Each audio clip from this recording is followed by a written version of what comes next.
A very warm good morning to all of you. This is Nagma and welcome to the Sims Official.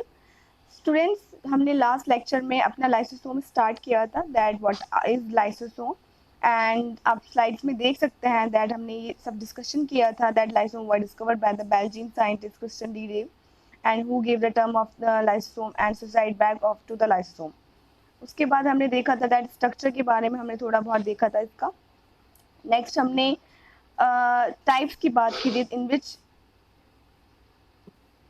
हमने types की बात की थी that the lysosome are two of types the primary lysosome in which the towards granule we can consider and the second we have the secondary lysosome. In secondary lysosome, the phagocytic vesicles and phagosome, autophagic vacuole and cytolysosome and residual bodies. We can consider it. Okay. So in primary lysosome, हमने देखा था that storage granule, how they are performing the function. Okay. How they are penetrate into the Golgi region and acquire the membrane covering, and what kinds of enzymes are present in which in this soil. Okay हमने यहाँ तक complete कर लिया था अपना. Now we will start from the secondary lysosome in which the first we have the phagosome और the digestive vacuole. Okay हम digestive vacuole के बारे में डिस्कशन करेंगे आज. So in digestive vacuole you can see this is the secondary type of lysosome and it results from the phagocytosis or pinocytosis of foreign material by the cell. हम जानते हैं that digestion की बात हो रही है, वैक्यूल्स की बात हो रही है. तो वैक्यूल्स क्या कर रही हैं, वैक्यूल्स में डाइजेशन हो रहा है किसका, कौन सी प्रोसेस के थ्रू, फेगोसाइटोसिस और पिनोसाइटोसिस. मतलब जो भी फॉरेन मटेरियल हमारे सेल के अंदर आ रहे हैं और हमारी सेल रिकॉग्नाइज नहीं कर रही उसे, तो हमारी सेल उसे रिकॉग्नाइज नहीं कर रही है, वो कौन से मटेरियल कहलाए जा रहे हैं, वो फॉरेन मटेरियल कहलाए जा रहे हैं, जो कि हमारी बॉडी के लिए क्या हो सकता है, जब हमारी बॉडी उसको पहचान नहीं पा रही है. We can consider it a foreign material which is harmful for our body. Okay so the जो उनको इनगल्फ करने की प्रोसेस होती है दो टाइप से होती है, एक फेगोसाइटोसिस और पिनोसाइटोसिस. मतलब सेल क्या करेगी, उसे इनगल्फ कर लेगी, खा लेगी. फेगो मतलब होता है खा जाना, एंड पिनो के बाद अगर हम बात करें तो पिनो का वर्ड आप पीने से आसानी से याद रख सकते हैं कि सेल उसे क्या करे, या तो खा ले रही है उस फॉरेन मटेरियल को या फिर उसको पी जा रही है, इनगल्फ कर रही है किस इन दोनों मेथड्स के through. Okay so the body containing the engulf material is associated with the primary lysosome. जो भी हमारा बॉडी मटेरियल इनगल्फ कर रही है वो किस चीज से हमारा एसोसिएट हो रहा है, वो प्राइमरी लाइसोसोम से एसोसिएट हो रहा है. The phagosome or engulfed material is progressively digested by the hydrolytic enzyme of the lysosome. जो भी मटेरियल्स हमारे engulfed हुए हैं, phagocytosed हुए हैं, ठीक है, हमारी सेल ने उसे क्या करा है, engulf कर लिया, हमारी सेल ने उसे खा लिया, तो वो क्या कहला है, फेगोसोम में कन्वर्ट, फेगोसोम के अंदर जा रहे हैं. अब उन मटेरियल का जब वो प्राइमरी लाइसोसोम के साथ कंसीडर हो रहे हैं, फेगोसोम जब प्राइमरी लाइसोसोम के साथ मिल रहा है तो वो हमारा सेकेंडरी टाइप का लाइसोसोम बन जा रहा है. सेकेंडरी टाइप के लाइसोसोम में हमने देखा था, हम अभी भी देखेंगे आगे नेक्स्ट स्लाइड में, बहुत सारे एंजाइम्स प्रेजेंट होते हैं, बहुत सारे हाइड्रोलिटिक एंजाइम प्रेजेंट होते हैं. हाइड्रोलिटिक एंजाइम क्या करेंगे, हाइड्रोलिटिक एंजाइम उसको क्या करेंगे, उसको डाइजेस्ट कर देंगे उस मटेरियल्स को. ठीक है. सो इन ऑटोफेजिक वैक्यूल, ऑटोफेजिक वैक्यूल में क्या होता है, ऑटो मीन्स क्या होता है, खुद, सेल्फ. फेजिक मीन्स क्या होता है, खाना. खुद की सेल्स को जब हमारी वैक्यूल्स के थ्रू डाइजेस्ट किया जाता है तो वो हमारी कंडीशन क्या कहलाती है, autophagic. So it is a special condition in which the lysosome contains part of the cell for digesting it. ये एक स्पेशल टाइप की कंडीशन होती है. कैसी कंडीशन हम कह सकते हैं, हमारा लाइसोसोम जो है वो अपनी सेल को डाइजेस्ट कर रहा है. अब अपनी, ऐसा तो नहीं है कि हमारी बॉडी में सेल्स प्रेजेंट है, हमारे लिए नीड है उन सेल्स की, हमारे लिए इंपॉर्टेंट है वो सेल, और हमारा लाइसोसोम क्या करेगा, उसे इनगल्फ कर लेगा या डाइजेस्ट कर देगा, ऐसा नहीं होगा. हर किसी सेल को हमारा लाइसोसोम डाइजेस्ट नहीं कर सकता. वो सिर्फ उन्हीं ही डाइजेस्ट करता है जो थोड़ी डैमेज हो जाती हैं, जो हमारी बॉडी के लिए हार्मफुल हो जाती हैं. उन सेल्स को क्या करता है, वो डाइजेस्ट कर लेता है. जैसे कि a large number of these vacuoles are formed in a certain physiologic and pathologic process. इस टाइप के जो वैक्यूल्स होते हैं वो बहुत सारी फिजियोलॉजिक एंड पैथोलॉजिक प्रोसेस के थ्रू क्या होती हैं, इनका फॉर्मेशन होता है. For example During starvation, the liver cells show numerous autophagic vacuole in some. Means जब हम स्टार्वेशन की कंडीशन में होते हैं, भूखे होते हैं, तो हमारी बॉडी में बहुत सारी ऑटोफेजिक वैक्यूल्स बनती हैं, ठीक है, प्रेजेंट होती हैं, बॉडी शो करती है, जिसमें क्या होता है, which mitochondrial remnants can be found. Mitochondrial remnants क्या होते हैं, स्टारवेशन कंडीशन है हमारी बॉडी में, तो बहुत सारी माइटोकॉन्ड्रिया हैं, तो जो एक्स्ट्रा वाली हैं उनको क्या करेगा, सेल में हमारा वो डाइजेस्ट हो जाएंगी, वो उनमें वो ऑटोफेजिक वैक्यूल्स के थ्रू, हाइड्रोटिक एंजाइम्स के थ्रू उनको डाइजेस्ट कर लिया जाएगा. Okay, next we have the residual bodies. They are formed if digesting is incomplete. जब हमारा डाइजेशन इनकम्प्लीट टाइप का होता है तब ये फॉर्म्ड होती हैं. कैसे?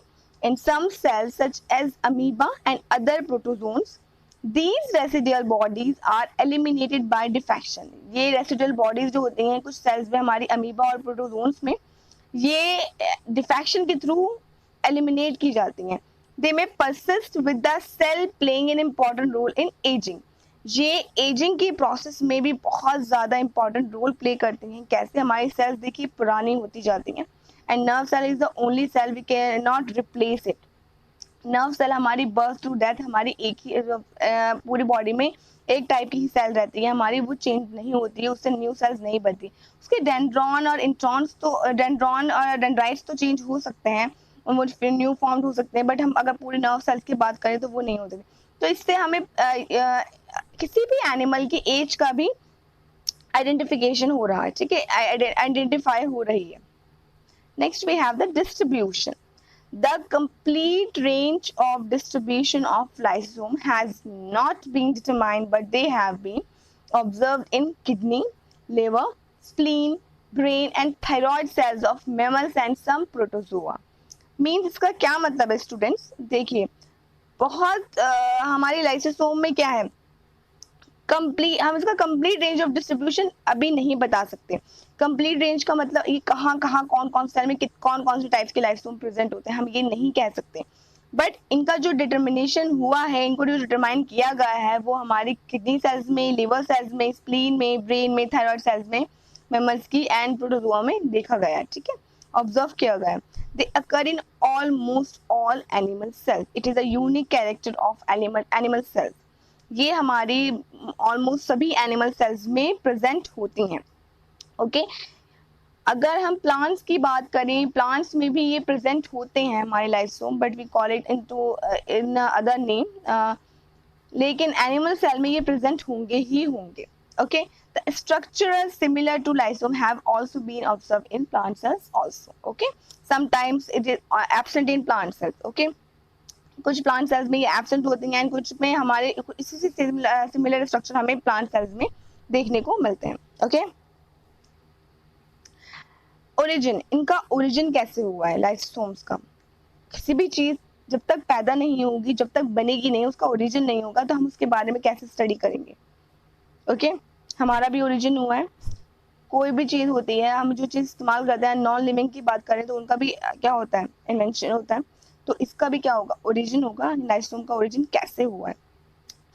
Lysosomes have multiple origins depending upon the tissue in which they are located or their function as specific cells. Means इनका जो origins है वो डिपेंड करता है किस टाइप के टिश्यू में प्रेजेंट है. Depending upon the tissue in which they are located, जिस टिश्यू में ये लोकेट है, जिस टिश्यू में ये प्रेजेंट है, इनका ओरिजिन उस पर डिपेंड करता है. इनका फंक्शन कैसा है, स्पेसिफिक सेल्स में, हर एक सेल्स क्या स्पेसिफाइड है हमारी बॉडी में, तो स्पेसिफिक सेल्स में इनका फंक्शन भी क्या होगा, स्पेसिफिक होगा. इट में represent a pinocytic vacuole implying extra cellular origin. कैसी होती है हमारी पिनोसाइटिक? अगर हम बात करें तो एक्स्ट्रा सेलुलर ओरिजिन में हमारी पिनोसाइटिक वैक्यूल के रूप में होती है. इट में represent inclusion containing remnants of the digested material. जो रिमेनेंट्स हमारे बचे हुए, ब्रेक डाउन हुए, हम रिमेनेंट्स की बात कर रहे थे, प्रोडक्ट्स की थे, डाइजेस्ट कर रहे थे, उन सेल्स में अगर ये प्रेजेंट है हमारे, तो हम इसके क्या कहेंगे, रेसिडुअल बॉडीज की, जिसमें हमने बात की थी अभी. तो ये उनके अकॉर्डिंग ही डिपेंड करेगा ये कौन से टिश्यू में प्रेजेंट हैं, कौन से फंक्शन कर रहे हैं, क्योंकि सेल्स हमारी कैसी स्पेसिफाइड सेल्स हैं. It may originate from the Golgi complex. This is the most important and most vast condition जो हम पढ़ते हुए आ रहे हैं, that हमारा जो लाइसोसोम होता है वो Golgi complex से अराइव होता है, ठीक है। केमिस्ट्री, इनमें जो हमारे एंजाइम्स प्रेजेंट हैं, there lysosome contains as many as 40 kinds of powerful digestive और hydrolytic enzymes. These enzymes are capable of break down a wide variety of molecules. हमारे लाइसोसोम्स में 40 तरह के पावरफुल डाइजेस्टिव और हाइड्रोलिटिक एंजाइम्स प्रेजेंट होते हैं, जो कि कैपेबल होते हैं किस चीज के लिए, बहुत सारी वाइड वैरायटी मॉलिक्यूल को ब्रेक डाउन करने के लिए.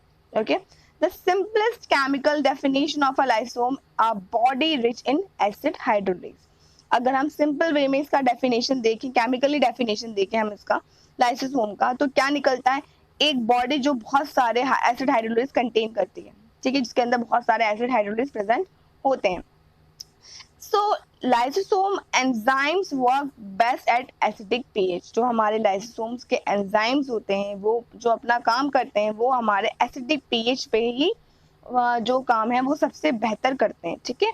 इनके वर्क करने के लिए इनका एसिडिक पीएच क्या होना चाहिए, एसिडिक पीएच जो होना चाहिए वो एसिडिक होना चाहिए. Okay, the lysosome membrane pumps hydrogen ion into the lysosome.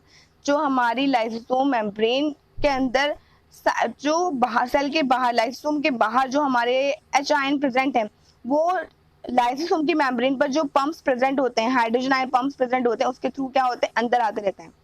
जिसके थ्रू क्या हो रहा है, जब हाइड्रोजन आयन अंदर आ रहा है, H प्लस आयन अंदर आ रहा है, तो लाइसोसोम का हमारा पीएच कैसा होता जा रहा है, एसिडिक होता जा रहा है. Okay, lysosome pH usually have a pH of 5. जो हम अगर लाइसोसोम का पीएच कंसीडर करें तो यूजुअली हमारा पीएच कितना होता है, 5 होता है, which is many times more acidic then the cytoplasmic pH of 7. जो कि बहुत बार अगर हम बात इसके कंपैरिजन करें साइटोप्लाज्मिक पीएच से, तो ये क्या है, बहुत ज्यादा एसिडिक है in comparison to cytoplasmic pH. इसका साइटोप्लाज्मिक पीएच कैसा होता है हमारा, 7, ठीक है. The unique chemical characteristics of lysosome is the absence of oxidative enzyme like dehydrogenase and cytochrome oxidase. Sorry, oxidase students, ठीक है, OXIDASE. It should be oxidase.